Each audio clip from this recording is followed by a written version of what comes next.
Assalamualaikum. Bismillahirrahmanirrahim. Assalamualaikum, dear students. Today's our lecture is about the Benedict's test. This test is specific for the reducing sugars, and your course is the biochemistry of carbohydrates. So the today's test is Benedict's test. This is a lab activity.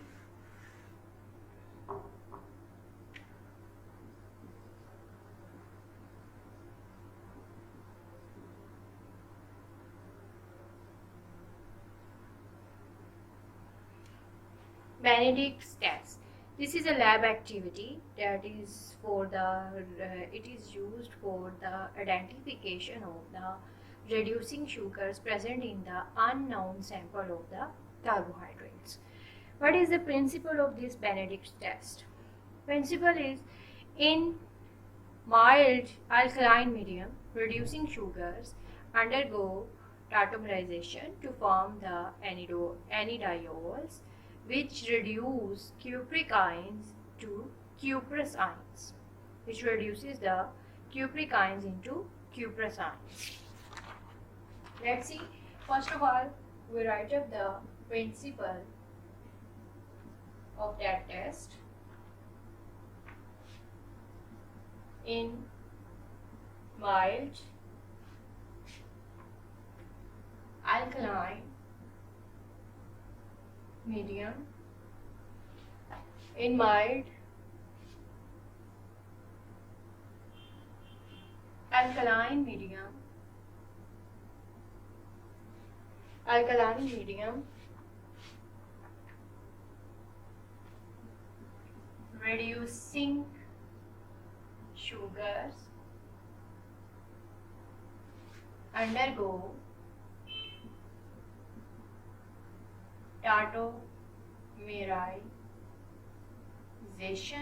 tautomerization to form anidiols,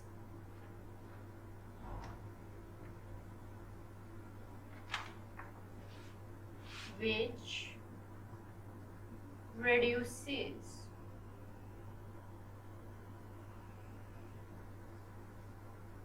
cupric ions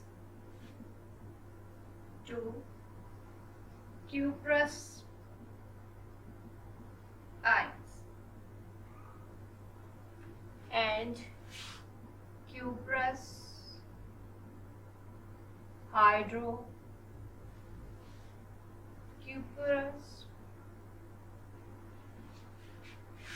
hydroxide is made. Cuprous hydroxide is made.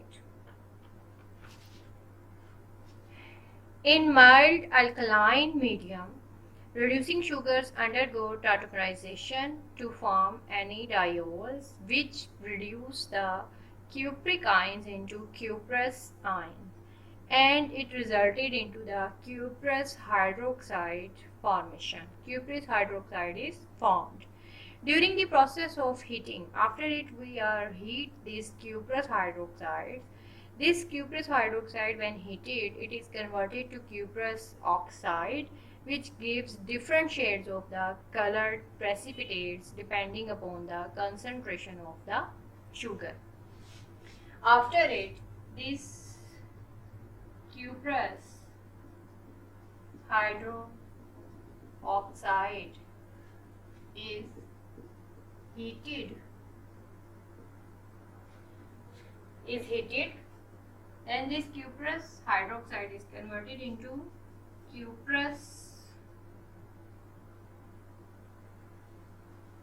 oxide, which give the formation of different colored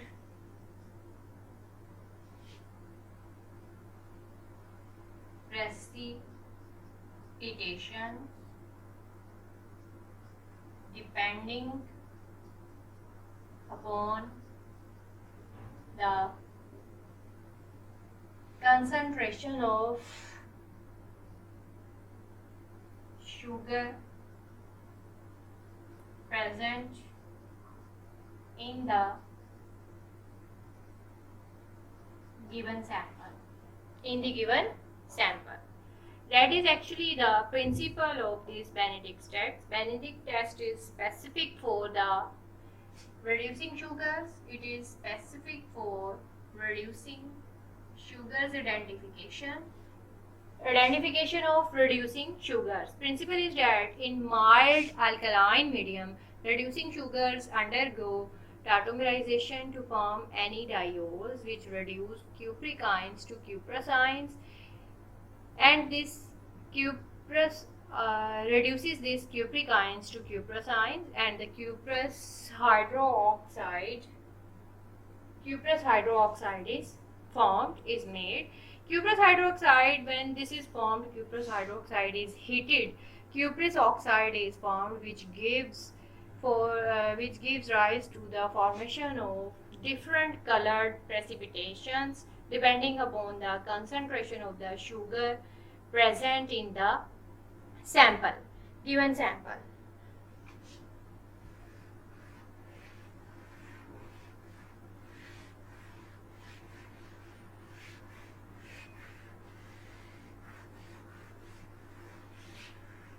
This test is specific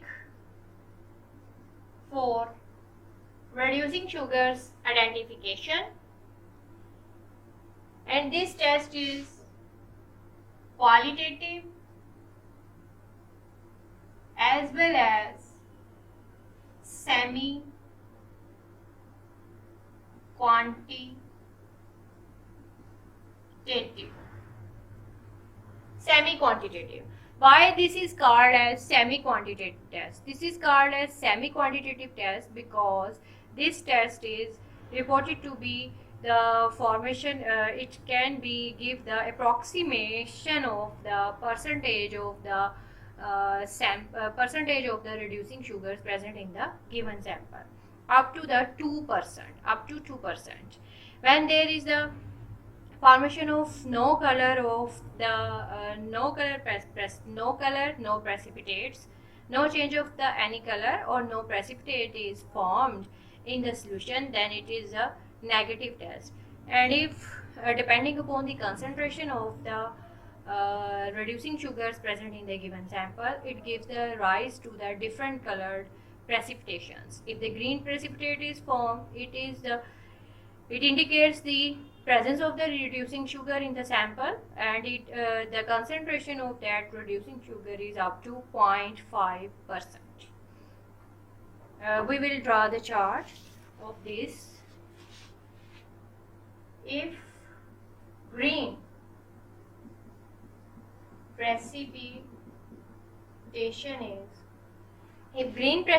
is formed, it would be the indication of the 0.5% sugar reducing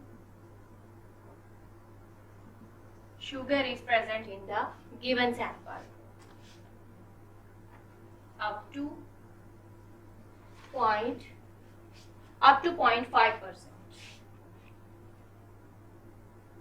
From 0.5 to 1% reducing sugar is present, then the color is yellow precipitation is formed. If the concentration is 1 to 1.5%, then the resulted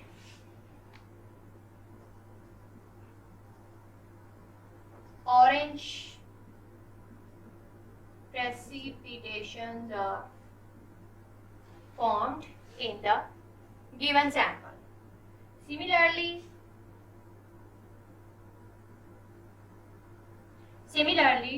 if the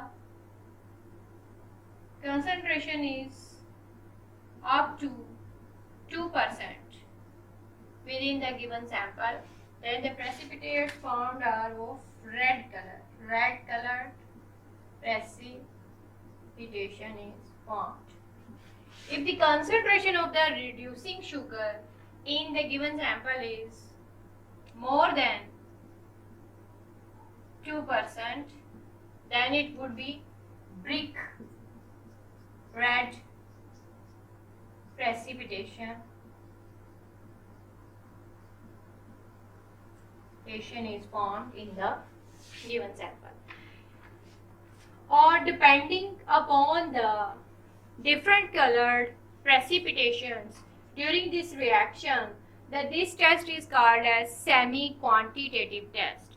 If the green colored precipitation is formed in your sample contains up to 0.5% of reducing sugar. It gives the some idea of the quantity of the reducing sugar present in your sample.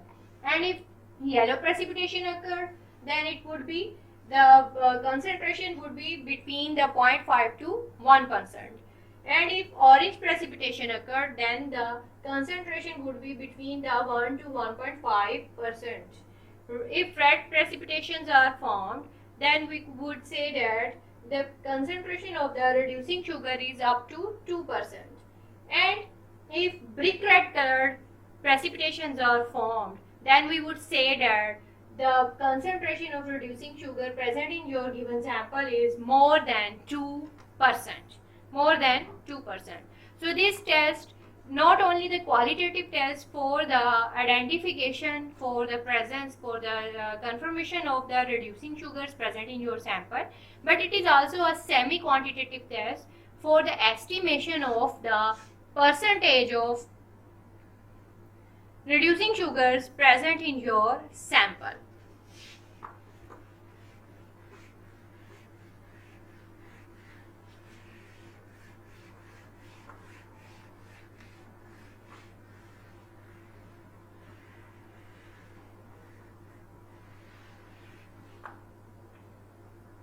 Benedict, now the Benedict reagent. What is the Benedict reagent? Benedict reagent contains the copper sulfate, sodium carbonate, and the sodium citrate in your samples. It contains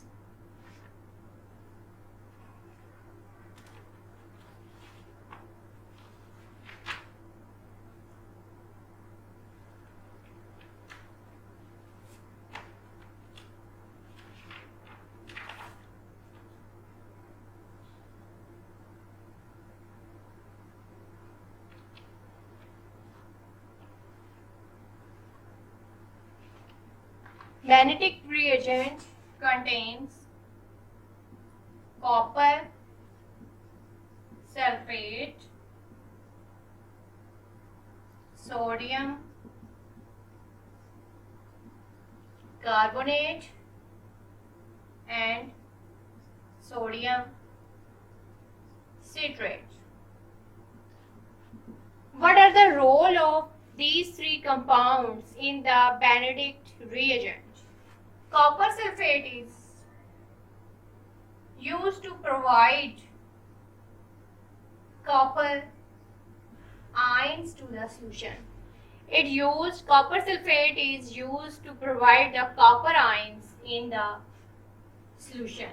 Sodium carbonate, it makes the medium of solution alkaline.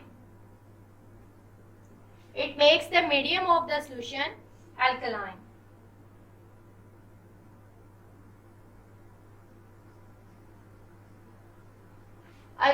It makes the medium of the solution alkaline. Then the sodium citrate. Sodium citrate is using as the chelating agent.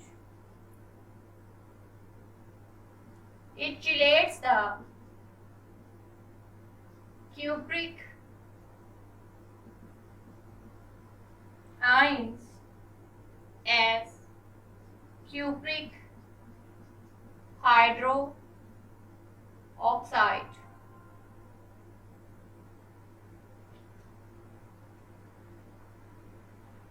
by forming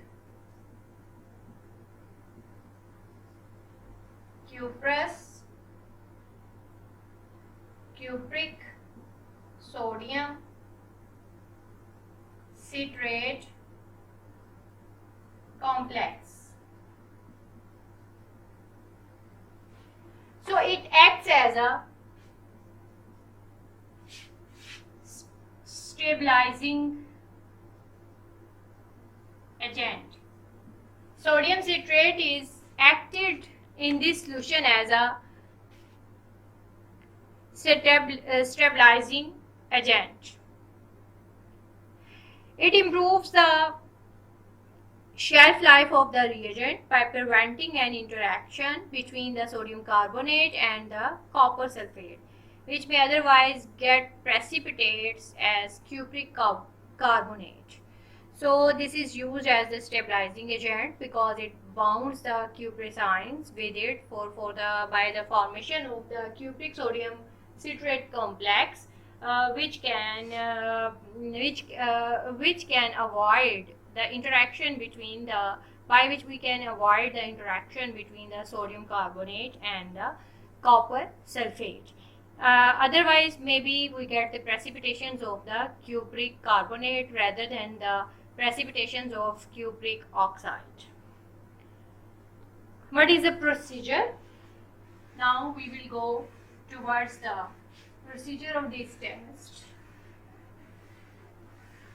Benedict's test procedure.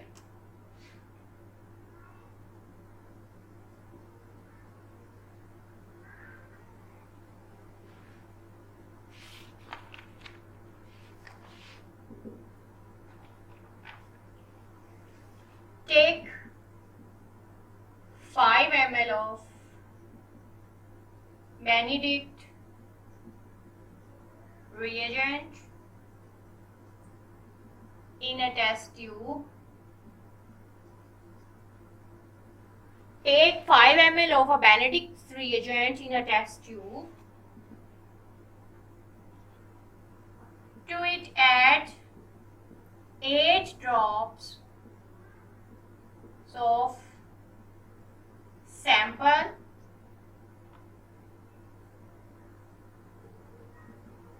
mix and boil in boiling water bath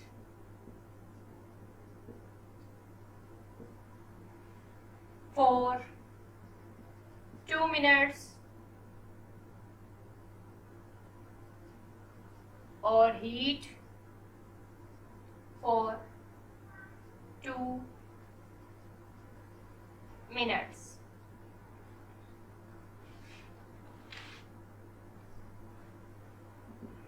Allow to cool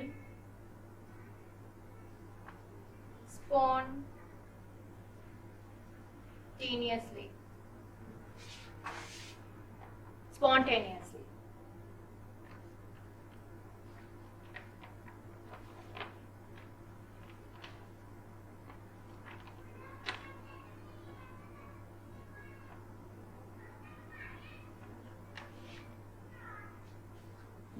The colored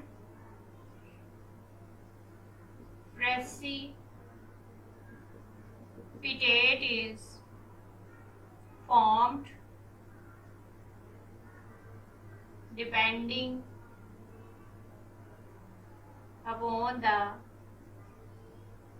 concentration of reducing sugar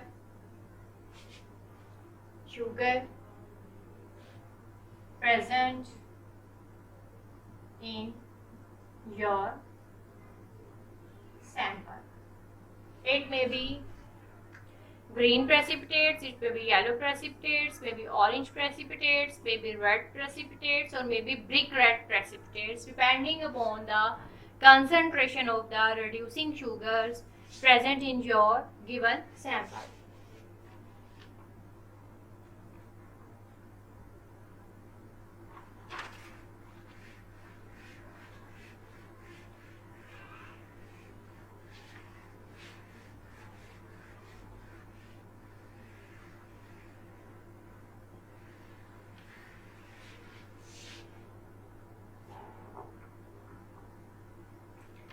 This text is specific for the reducing sugars. Color of the precipitate depends upon the concentration of the sugar present in the given sample. This test is frequently used as the screening test for the diabetes mellitus. It gives positive result in the presence of the reducing presence of other reducing substances also, like the ascorbic acid, glutathione, salicylates, uric acids, glucuronides, and homogenistic acids. This test can also be positive for the presence of other reducing molecules like ascorbic acid, vitamin C, presence of different types of glucuronides in your sample, presence of different types of uric acid in your sample, different types of salicylates, salicylic acid present in your given sample, or other type of the glucuronic acids or glutathione. They all are gives the brick red colored precipitation, which gives this test false positive. Rather than that, the reducing sugars are not present, but the other reducing molecules are present in your sample, but the test is positive.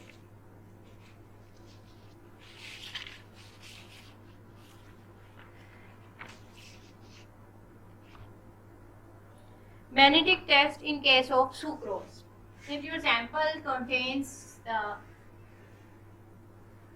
sucrose molecule, this test is actually specific for the reducing sugars, but if sucrose is present in your sample, that is a non-reducing sugar, then what happened to this Benedict test? Since sucrose is a non-reducing sugar, definitely does not give a positive Benedict test. Hence, the rule has not to be followed. It needs a acid hydrolysis. It needs a acid hydrolysis first, then the Benedict test. Acid hydrolysis is required for the non-reducing sugars identification by the Benedict test, confirmation by the Benedict test. Heating in an acidic environment, acidic media, leads to the hydrolysis of the glycosidic bonds present between the sucrose molecule. For example, if we sucrose, we treated it with heat it in the presence of HCl, hydrochloric acid, then it is converted into glucose plus fructose. It hydrolyzed into their monosaccharidyl units, glucose plus fructose. Take 5 ml of the sucrose, 5 ml of sucrose in a given test tube, add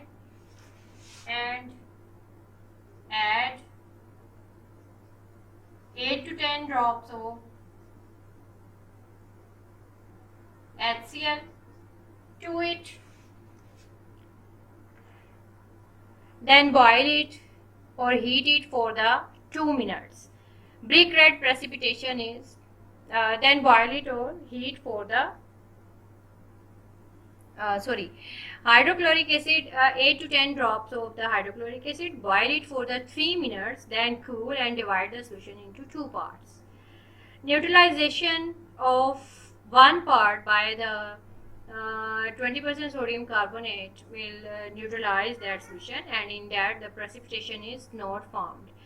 If we take this solution, then after that hydrolyze this by taking by 5 ml of sucrose solution, add 8 to 10 drops of HCl, then boil for 3 minutes. Boil it for 3 minutes, and after that cool it.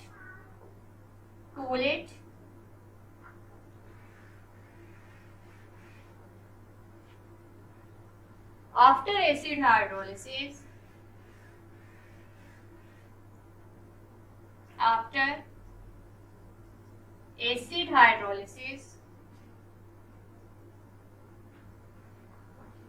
this sucrose solution, 5 ml of Benedict reagent, add 8 to 10 drops of hydrolyzed sucrose solution and boil for 2 minutes or heat for 2 minutes. After cooling, it gives rise to the formation of brick red precipitates. Brick red colored precipitates are formed, which is the indication of the Benedict test positive. Why this test is positive? Because on acid hydrolysis, sucrose is converted to reducing monosaccharides. That's why these reducing monosaccharides are now give the Benedict test positive. In case of starch, if your sample, now let's see, in case of if your sample contains starch, that is also a non-reducing sugar. Starch is also a non-reducing sugar. It also not gives the positive Benedict test. Therefore, Benedict test should be conducted after acid hydrolysis. Similarly, take 5 ml of the starch solution and add 8 to 10 drops of the concentrated HCl, hydrochloric acid to it. Boil it for the 5 minutes. Now boil it for 5 ml starch solution plus 8 to 10 drops of HCl for acid hydrolysis and boil for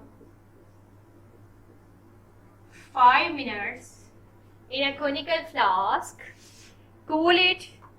Then after that, acid hydrolysis does not abruptly lead to the formation of the glucose. Starch on hydrolysis by acid gives the different products.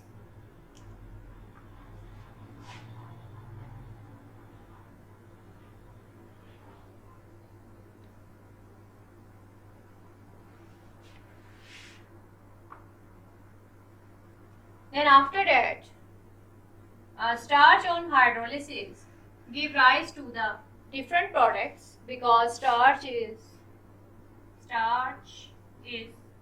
converted into amylodextrin. Then amylodextrin is converted into erythrodextrin. Then erythrodextrin is converted into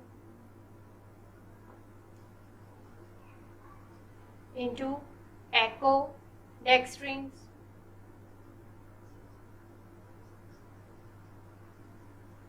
These are the different products that is formed during the hydrolysis of the starch. Then maltose, after maltose, glucose is formed. Maltose is the major end product of the hydrolysis of starch. After hydrolysis of starch, take 5 ml of the Benedict solution in a test tube. Add 8 drops of the starch solution, neutralized hydrolyzed state solution. Boil for 2 minutes.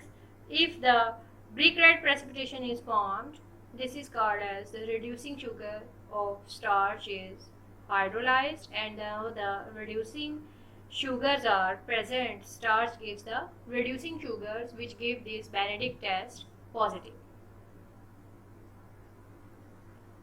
That's all about the Benedict test.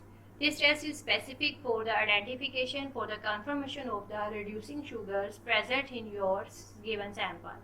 If you have any questions regarding this lecture of the Benedict test, you can ask me.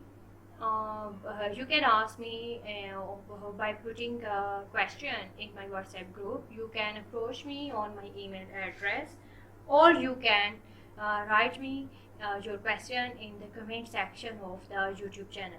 Thank you so very much, students. Hope you understand the Benedict test, which is specific for the reducing sugars. Allah Hafiz. Thank you so very much. Allah Hafiz.